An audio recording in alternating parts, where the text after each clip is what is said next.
When I first saw her eyes, I froze. They didn't look wild. They looked human, broken, like someone who had trusted the wrong person one too many times. And in that split second, my whole world narrowed to those amber eyes staring back at me from behind a chain. I'd taken my usual route that morning.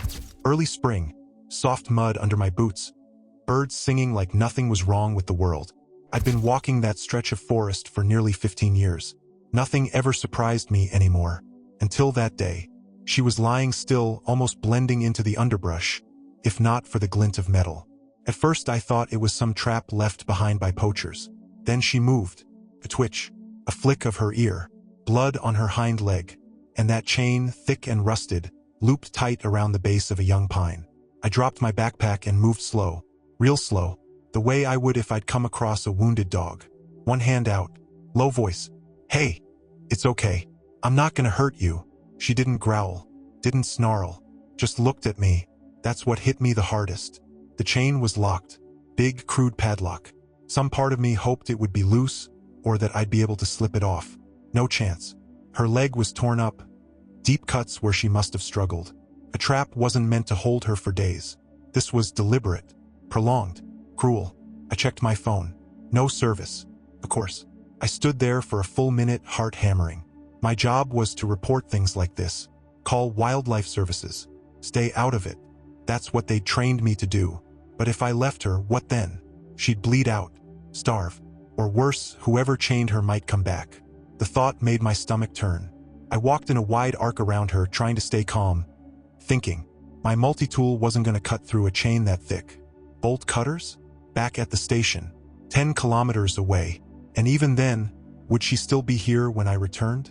She made a soft sound, almost like a chuff. Not pain, not fear, something else. Resignation. "No," I whispered. "We're not doing that." I scanned the forest floor.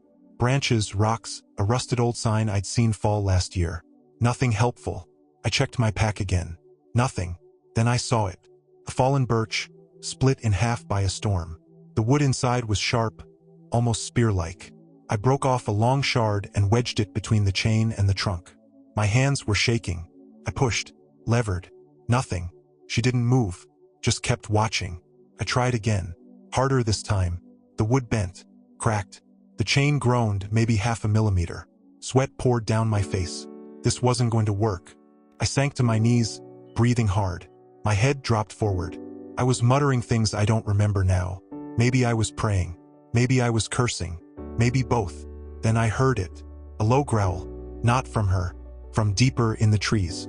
I turned slowly. Silence. But I knew that sound. I'd heard it before. Wild dogs, maybe. Or wolves. Scavengers. Something that smelled blood. I looked back at her. Her ears twitched. She knew it too. "All right," I said. "You're coming with me."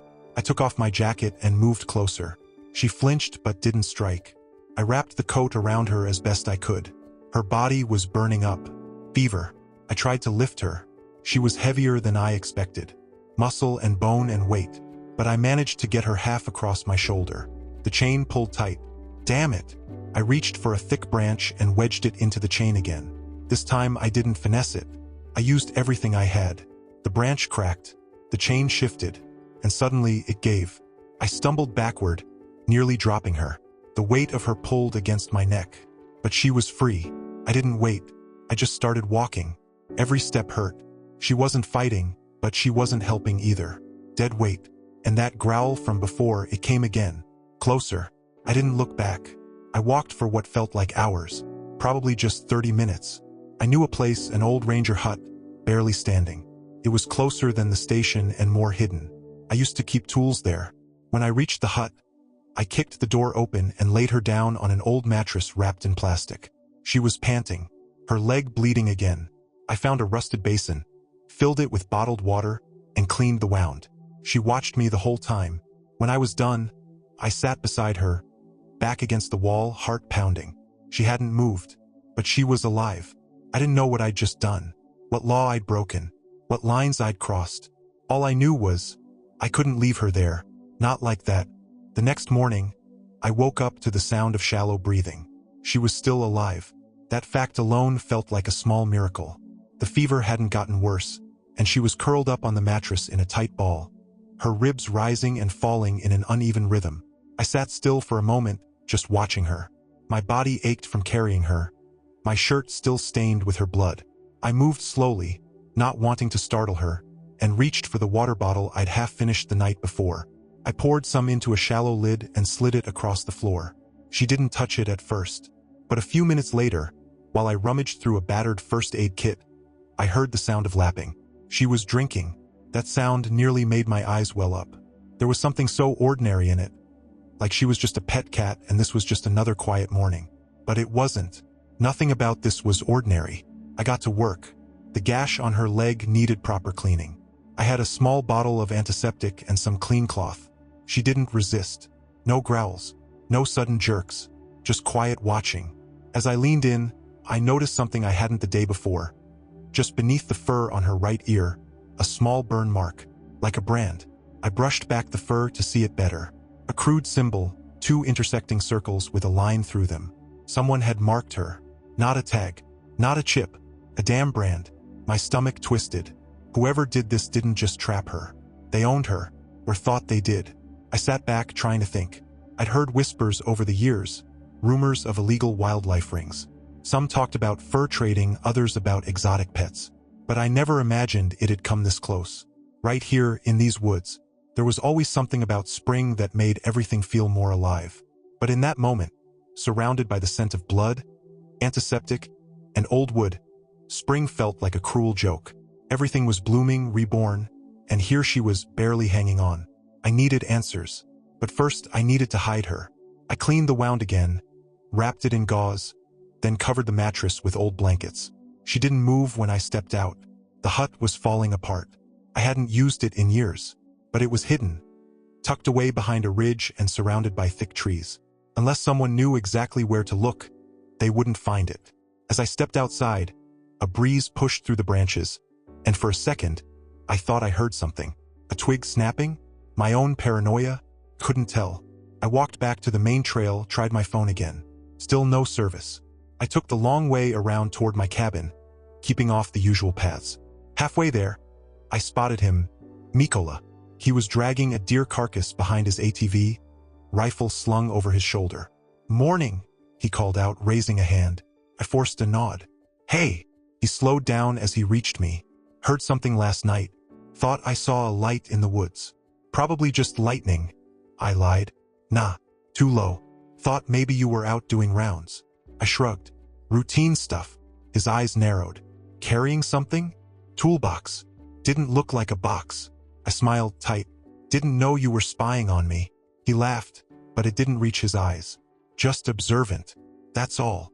We stood in silence for a second too long. Then he gave a nod and rode off. Back at the cabin, I packed supplies. Canned food, more gauze, a small cooler with frozen meat I hoped she'd eat. I found an old pet carrier in the shed, from the days I'd helped a neighbor transport stray dogs. Cleaned it up. I also grabbed a flashlight, some rope, and a flare gun I hadn't used in years, just in case. I didn't know what I was preparing for, but something in me was buzzing, an unease I couldn't shake. By the time I returned to the hut, she was standing barely. She flinched as I approached but didn't move away. I set the meat down. She sniffed it, then dragged it toward her corner. "You're a fighter," I said softly. That night, I sat beside her again. She lay curled up, her head resting on her front paws. I had my back to the wall, one eye on the door. The woods outside were quiet, too quiet.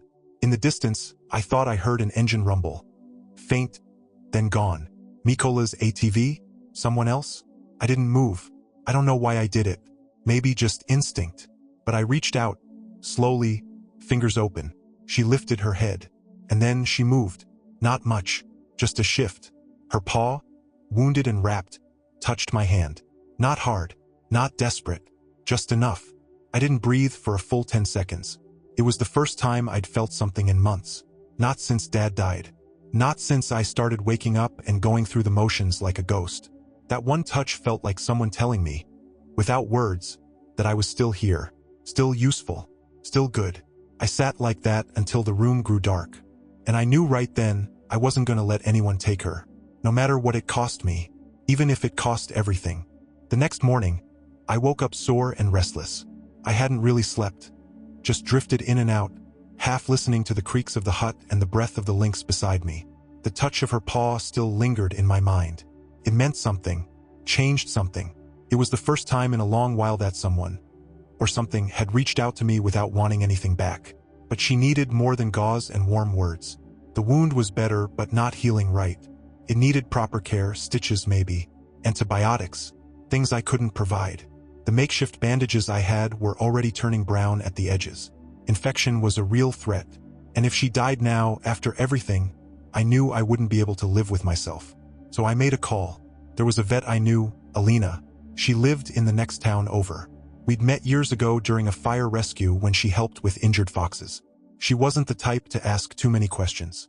She kept her head down and worked with her hands, and that's what I needed right now. Someone who'd act, not talk. I walked an hour to the edge of the ridge where I knew I could get a bar or two of signal if I stood on a fallen spruce. Balancing with one hand, I dialed her number. The wind bit at my ears, and the trees creaked around me like they were listening in. She picked up on the second ring. "Alina, it's me," I said quickly.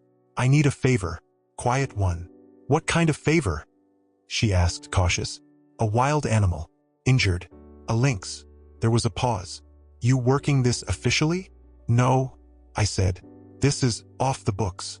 Another pause. Then she sighed. "Where?" I gave her directions, told her to park at the old quarry and walk the rest. "And bring what you'd bring to treat a deep leg wound.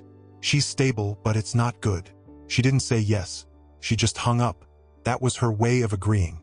I made it back to the hut with time to clean up a bit. Brushed leaves off the floor. Got some fresh water. The lynx, I'd started calling her Mara, though I didn't say it out loud, watched me from the corner. Around noon, I heard careful footsteps outside. Then a knock. I opened the door to see Alina, already pulling off her gloves. "You weren't kidding," she muttered when she saw Mara. "She's beautiful and wrecked." I stepped aside. "Can you help her?" "Depends if she lets me." We worked for over an hour. Alina had a quiet touch. Mara growled once, low and deep, but didn't lash out. Alina stitched the wound, cleaned it again, gave her a shot. She never asked where Mara came from. But when we stepped outside, she gave me a long look. "This isn't just some accident, is it?" "No," I admitted. "You in trouble?" "Not yet, but maybe soon." She handed me a small bag of meds. "Twice a day. I'll come back in 3. Don't let that wound dry out." I thanked her.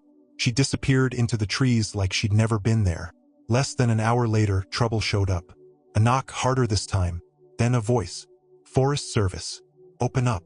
I froze. My heart pounded so loud I thought Mara would hear it. I quickly stuffed the med bag under the floorboards just in case. Mara had crawled under the bunk again, mostly hidden beneath the old pile of blankets. 2 men stood at the door when I opened it. One was a local officer I knew, Surhi. The other was new, clean uniform, sharp eyes. "We got a report," Surhi said. "Suspicious activity in this sector. Someone saw lights. Movement." "I patrol this area," I said. "I live nearby. Sometimes I check on this hut. Mind if we look inside?"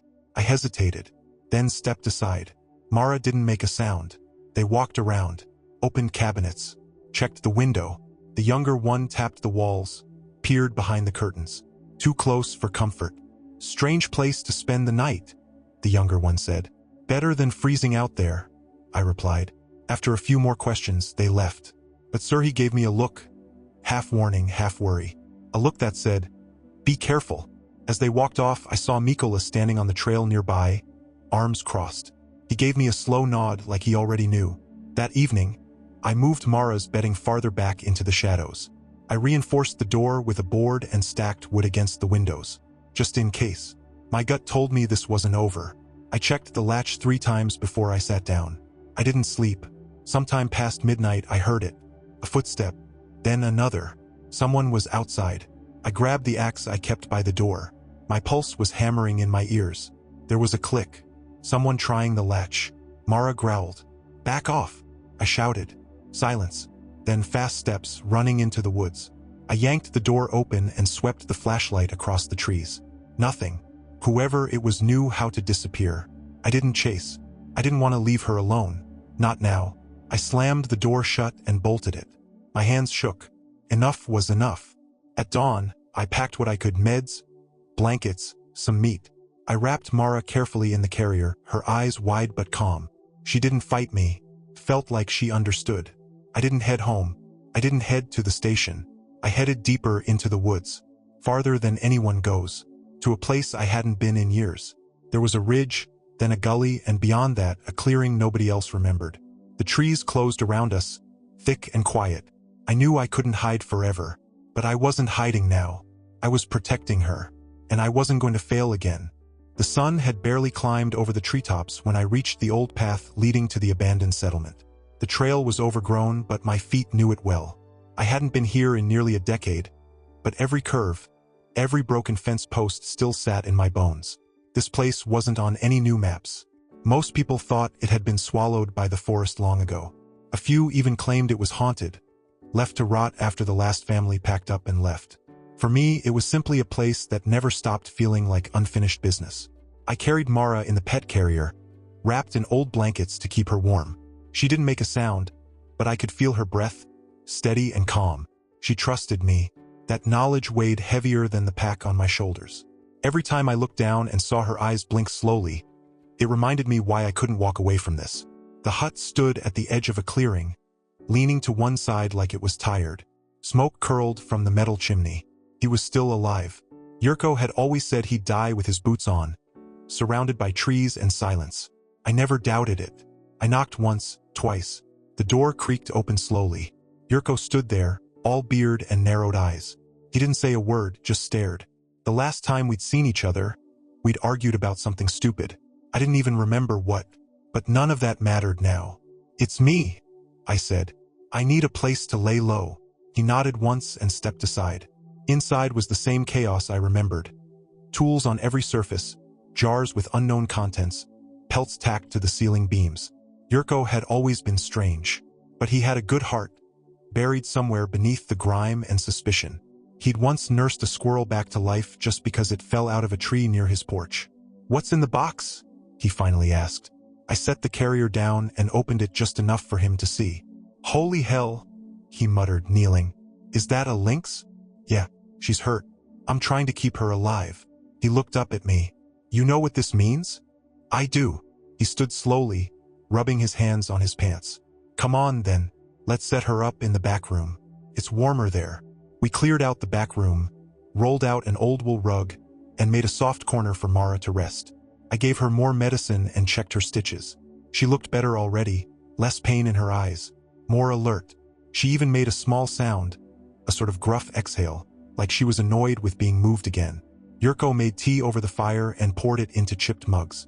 "You're not just hiding," he said, not looking at me. "No. What did you find?" I hesitated, then told him about the brand behind Mara's ear, the chain, the marks on her leg. I told him about the footsteps at night, the cops, the neighbor watching too closely. He listened, silent. When I finished, he stared into the fire. "You remember Sasha Drozdenko?" I nodded. "Used to run the trap lines north of here. Disappeared a few years back." "He didn't disappear. He got caught, selling pelts. Rare ones, lynx, otters, even wolves. But he wasn't working alone." I sat up straighter. "You think it's still happening?" "I don't think. I know. There's a network. Quiet, careful. They brand their catches to keep track. Hold them alive if the buyer pays more for fresh skins." I clenched my fists. "She was supposed to die." "Yeah," he said, "but she didn't." Later that night, as Yurko dozed in his creaky chair, I sat with a map spread across the floor. I marked out the trails, noted places people avoided, and tried to piece together what Yurko had said. There had to be a route they used, a system. I just didn't see it yet. The next morning, I borrowed Yurko's old field radio and climbed the ridge behind his cabin. It took me nearly 20 minutes to tune in a clear signal, but finally, I reached someone. "Zoriana," I said into the static. "It's me. I need your help." Zoriana was a journalist I'd met 5 years ago. We'd worked together during a wildfire evacuation. She had guts and didn't scare easily. She didn't care much for politics or procedure. She liked stories that mattered. "Tell me," she said. I gave her the short version. The lynx, the brand, the hunters. The silence from the authorities. I kept my voice low, even though I was alone on the ridge. "You have proof?" she asked. "I have the lynx. Send me coordinates.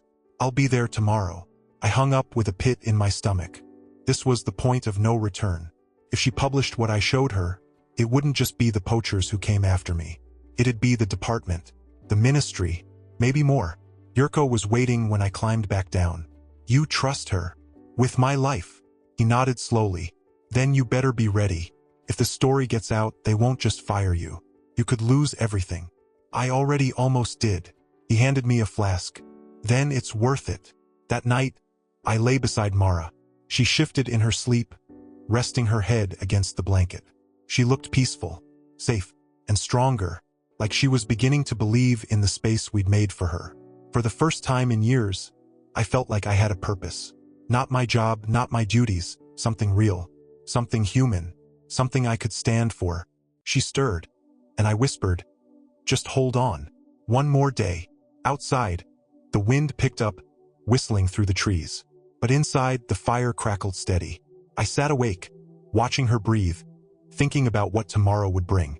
Whatever happened next, I wasn't going to back down. Not for her. Not for anything.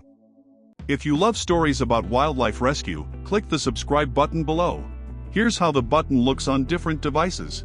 Every subscription helps spread these stories and raise awareness. The more people know, the more animals get the help they need. And remember, subscribing is completely free. Click subscribe now and join us in protecting wildlife. The next day started early. I barely slept, too wired from the conversation with Zoriana and the weight of what was coming. The morning air was sharp, carrying a stillness that felt heavier than usual, like the woods themselves were holding their breath. Mara had eaten well the night before. She was alert, her eyes clearer, and when I touched her side to check her breathing, she didn't flinch. Her body was healing, but this wasn't just about her anymore. It hadn't been for days. Around 10, I heard the sound of tires crunching gravel from the trail's edge. Then a car door slammed. Footsteps. Zoriana appeared in the clearing moments later, dressed in hiking boots and a padded vest, her long braid tucked under a beanie. She was carrying a backpack and a camera bag. "You weren't kidding," she said, eyes locking onto Mara almost instantly. "She's magnificent." "Still recovering," I said. "But alive." Zoriana nodded. "Let's make sure she doesn't end up another statistic." We filmed for over 2 hours. Zoriana worked quietly, respectfully. She spoke softly as she narrated parts of the story, recorded footage of Mara from a safe distance, and shot close-ups of the brand near her ear. She also interviewed me off-camera, my voice only. I told her everything. The chain, the silence from the department, the footsteps in the night. Yurko watched from the doorway, arms crossed, saying nothing. But he didn't interfere. By early afternoon, we were finishing up. Zoriana stepped out to take some scenic shots of the forest. I was packing supplies when I noticed Mara's ears twitch sharply. She was staring toward the edge of the trees. I followed her gaze and froze. 3 figures were moving through the brush. Slowly, purposefully. I grabbed my axe. Zoriana came jogging back, a warning in her voice. "There's a truck parked out past the bend." It wasn't there before. Yurko appeared beside me, a hunting rifle in hand. Too late to run. We barely had time to think. The men were on us. Not in uniforms. No badges. Just heavy boots, gloves, and eyes that had done this before. One of them raised a hand. "We're looking for something. Something that doesn't belong to you." "You're trespassing," I said, stepping forward. "You've got something of ours," the tallest one said. "We branded her. She's not yours." Zoriana was already filming, camera rolling silently at her hip. The man lunged. I swung the axe but missed. Someone tackled me from the side. I hit the ground hard. My shoulder cracked against a root. Yurko fired a shot in the air. The men ducked but didn't run. Mara let out a low, chilling growl. And then, everything moved fast. The third man tried to grab the carrier. Zoriana screamed. Mara burst from the side, not running, but leaping straight into the thicket. Gone. The moment she disappeared, the men panicked. One ran after her, crashing through the trees. The tallest turned back to me and kicked hard. I saw black. I don't remember much after that. Just flashes. Voices. Zoriana yelling. Another shot. Yurko shouting for help. Then sirens. Then nothing.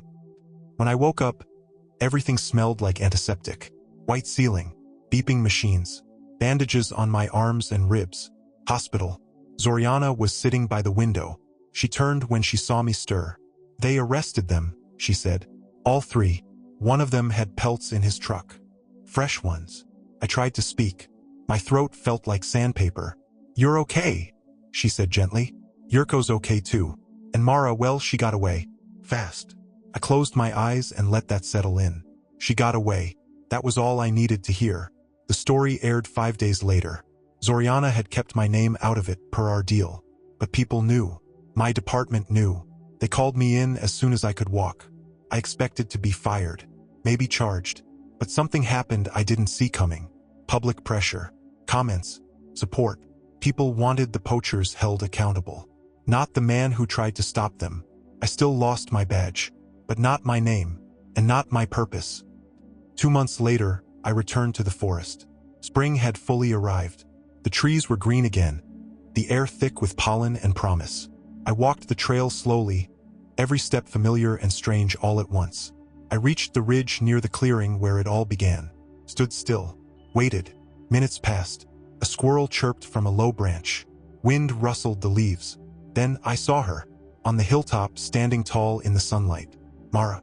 No chain. No carrier. No cage. Just her. She looked at me. Long and quiet. No fear in her eyes. Just a flicker of recognition. Like she remembered. Like she saw me. And then, as silently as she had come, she turned and disappeared into the woods. Gone.